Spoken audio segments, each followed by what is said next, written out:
Olá pessoal, tudo bem? Vamos dar início à nossa quarta aula do nosso curso. Nessa aula nós vamos estar falando das propriedades do óleo, nós vamos estar falando de índice de viscosidade, ponto de fulgor, ponto de fluidez e muitos outros assuntos. Vamos estar falando também dos aditivos, então vem comigo e vamos começar a nossa quarta aula. Vamos falar sobre os ensaios dos lubrificantes, que são os métodos utilizados para determinar o comportamento das propriedades físico-químicas dos lubrificantes, a fim de torná-los padronizados. Esses ensaios são conjuntos de testes realizados em local apropriado, com equipamentos apropriados, que a partir dos resultados obtidos é construído tabelas de valores que são padronizados para distribuição através de órgãos de regulamentação. E fica muito evidente de ver o resultado desses ensaios, que são essas propriedades que nós vamos estar estudando nessa aula, através da ficha técnica dos lubrificantes. A maioria ou todos os lubrificantes possuem a ficha técnica, e nessa ficha vocês conseguem ver os tipos de ensaio que foram feitos e a partir daí ter uma noção de qual que é a aplicação adequada para esse tipo de lubrificante. E a primeira propriedade que nós vamos estar estudando é o índice de viscosidade. É uma propriedade muito importante, é um método para saber qual a variação da viscosidade quando o óleo é submetido a variação de temperatura. Ou seja, em outras palavras, é saber o quão esse óleo fica instável, na sua viscosidade fica estável, a partir do momento que você tem uma variação de temperatura, seja temperatura menor, seja temperatura maior.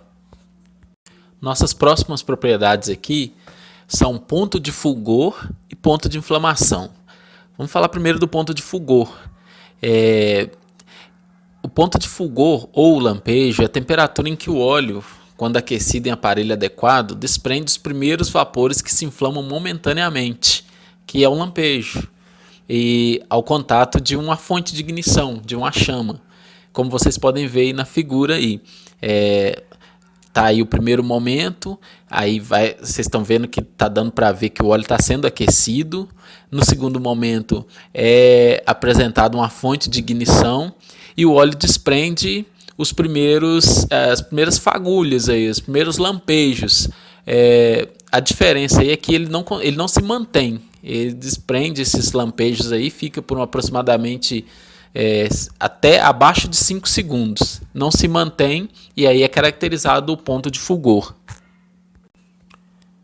O ponto de inflamação ou combustão é a temperatura que o óleo, quando aquecido, nesse mesmo aparelho, ele inflama-se toda a superfície e fica por mais de 5 segundos a partir do contato com a chama, que fica evidente aí na figura. Da mesma forma que tem o primeiro momento, o óleo sendo aquecido, no segundo momento é apresentada uma fonte de ignição, e aí já aparecem os lampejos aí, e no terceiro momento a chama ela continua. Então ela fica por mais de 5 segundos. Aí você já tem o ponto de combustão ou ponto de inflamação.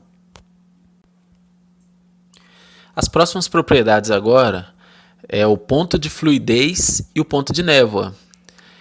Quando resfriamos um óleo, esse deixa de fluir, meio ação da gravidade, porque é devido à cristalização das parafinas ou aumento da viscosidade no caso dele congelar completamente.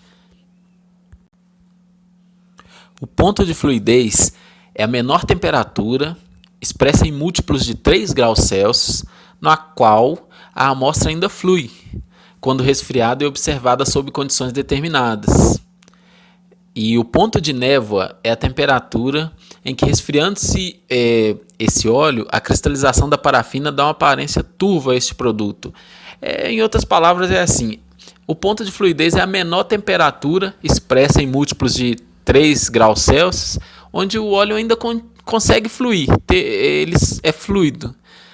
Já no ponto de névoa, ele para de fluir, ele aparece com a cristalização da parafina. Aí é considerado o ponto de névoa. Vamos falar da demulsibilidade.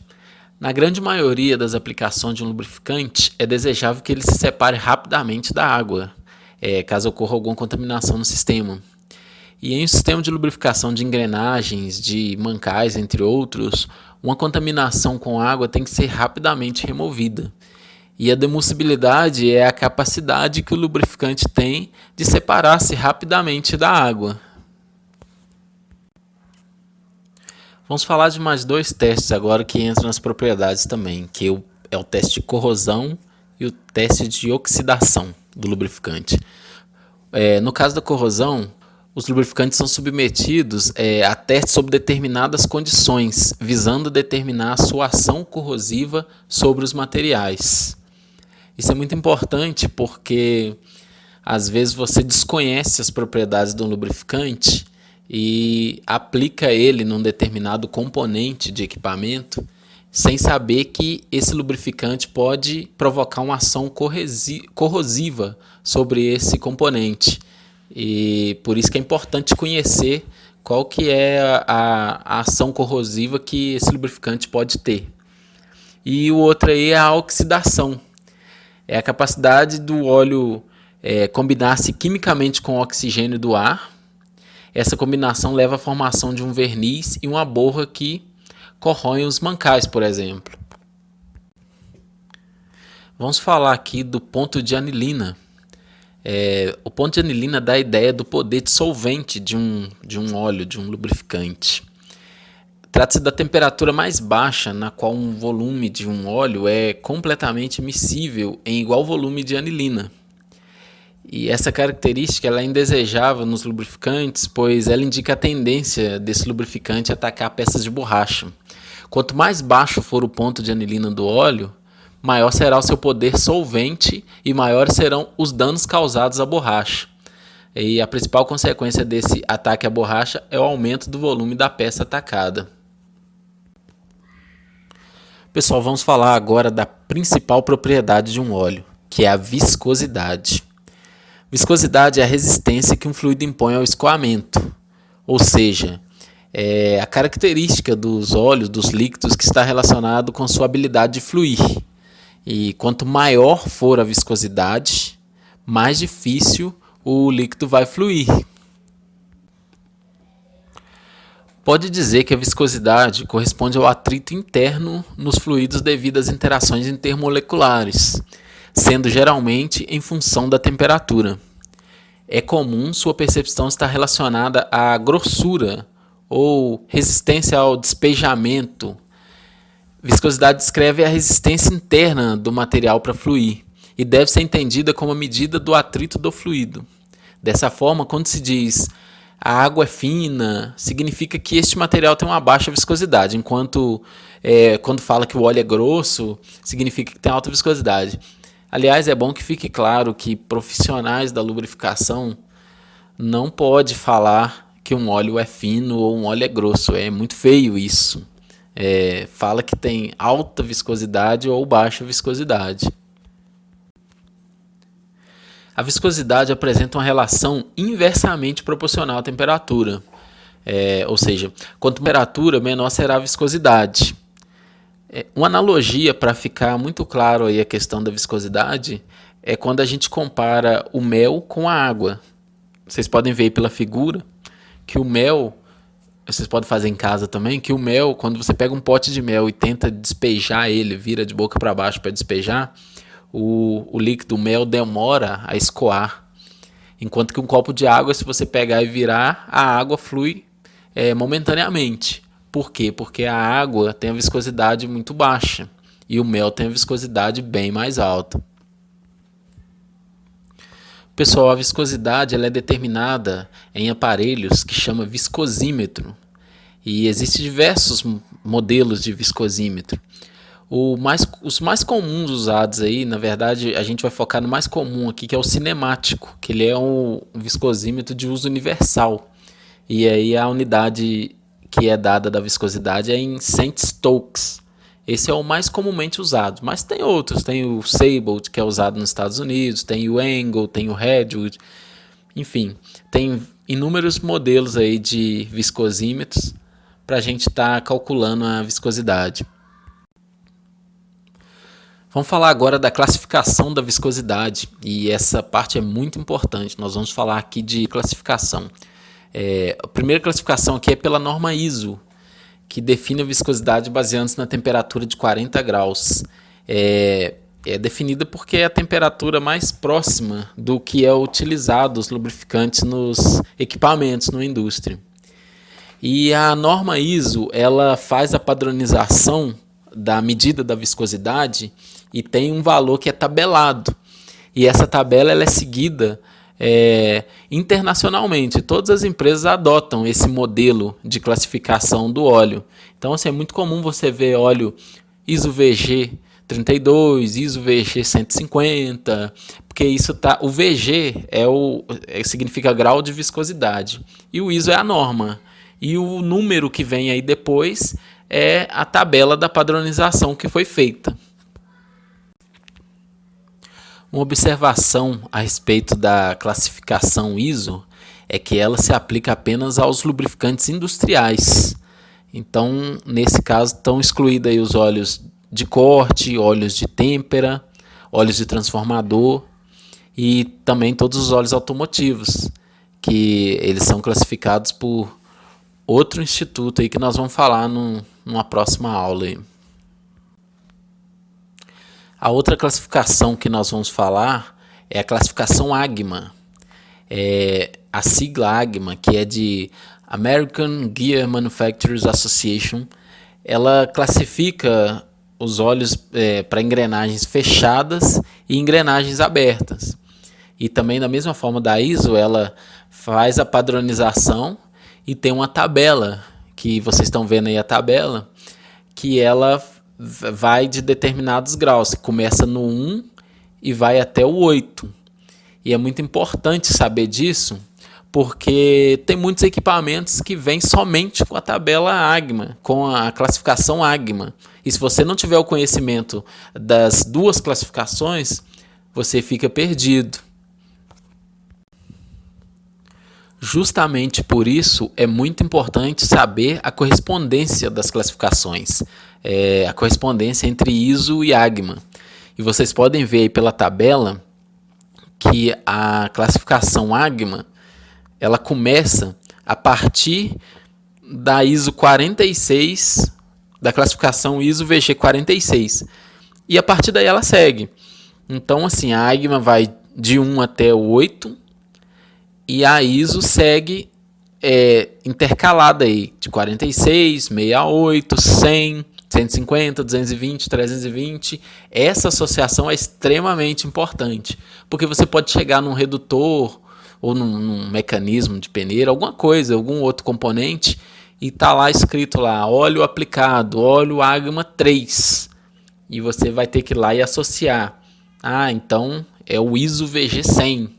Óleo AGMA 4 é o ISO VG 150, porque às vezes os fabricantes de lubrificante entregam baseado na tabela ISO, que a maior parte dos fabricantes fazem isso. E alguns equipamentos, especialmente redutores, vêm baseado na classificação AGMA. Por isso que essa correspondência é extremamente importante. Pessoal, vamos falar agora da extrema pressão, que é a capacidade que um lubrificante possui em suportar pressões elevadas, evitando que a superfície em movimento entre em contato. Muito importante falar disso aqui. São diversos métodos que utilizam para determinar a extrema pressão de um lubrificante, mas nós vamos falar de dois aqui que são muito comuns, que são dois testes, que é o teste da carga Tinkham e o teste das 4 esferas, o 4-ball. O teste da carga Tinkham mede a capacidade de carga dos lubrificantes e é um cilindro rotativo, um braço de alavanca, que vocês estão vendo aí no desenho, sobre o qual são colocadas cargas graduadas para aumentar a pressão que o bloco de aço exerce sobre o anel de aço preso ao cilindro rotativo. As cargas são aumentadas até que o bloco apresente ranhuras. A carga máxima aplicada sem causar ranhuras é então anotada como a carga Tinkham. O teste das 4 esferas, o 4-ball, é um dos mais famosos. Nesse teste, 3 esferas são dispostas juntas horizontalmente e uma quarta presa a um eixo gira sobre elas a uma velocidade de 1800 RPM. Para determinar se a capacidade da carga, a velocidade da esfera gigante é constante e a carga sobre ela é aumentada gradativamente. Quando as esferas se soldam, é então anotada a carga máxima suportada pelo lubrificante, que aí você tem o fator Forbol. Pessoal, vamos falar agora dos aditivos. O que são os aditivos? Aditivos são componentes que são incorporados aos óleos básicos para garantir melhor performance aos lubrificantes. Eu já falei isso num vídeo para trás, é muito raro um óleo lubrificante ser distribuído sem a presença de um aditivo, porque esses aditivos eles melhoram a performance dos lubrificantes. E os principais existentes aí são dispersantes, detergente, antidesgastante, anticorrosivo, antioxidante. Tem os aumentadores do índice de viscosidade. E em alguns casos também tem o abaixador do ponto de fluidez e anti-espumantes. E os aditivos eles são divididos em 2 grupos. Que o primeiro grupo são aqueles que modificam certas características físicas, tais como ponto de fluidez, espuma, índice de viscosidade, igual eu falei aqui agora há pouco. E o segundo grupo são aqueles cujo efeito final é de natureza química, tais como esses aí, inibidores de oxidação, detergentes, agentes de extrema pressão, entre outros. E vocês verem aí nessa tabela como que é os tipos de aditivos e a aplicação deles em equipamentos, em componentes. Pessoal, o último tema aí dessa nossa aula são os lubrificantes sólidos. E eles são usados geralmente como aditivos de lubrificantes líquidos, no caso de óleos ou de graxas. Algumas vezes também são aplicados em suspensão em líquidos que se evaporam após sua aplicação. Os mais comuns aí utilizados nas indústrias são o grafite, o molibdênio, o talco, a mica e o politetrafluoretileno, que é o PTFE aí, pouca gente conhece ou associa, mas é aquele veda-rosca que a gente utiliza para estar colocando aí nas tubulações e tal. Aquilo também é um lubrificante sólido, muito utilizado. E esses lubrificantes eles apresentam grandes resistências grandes resistências a elevadas pressões e elevadas temperaturas também. Pessoal, então foi isso. Essa foi a nossa 4ª aula. Espero que vocês tenham gostado. Espero vocês na 5ª aula agora. Muito obrigado por ter assistido e até a próxima.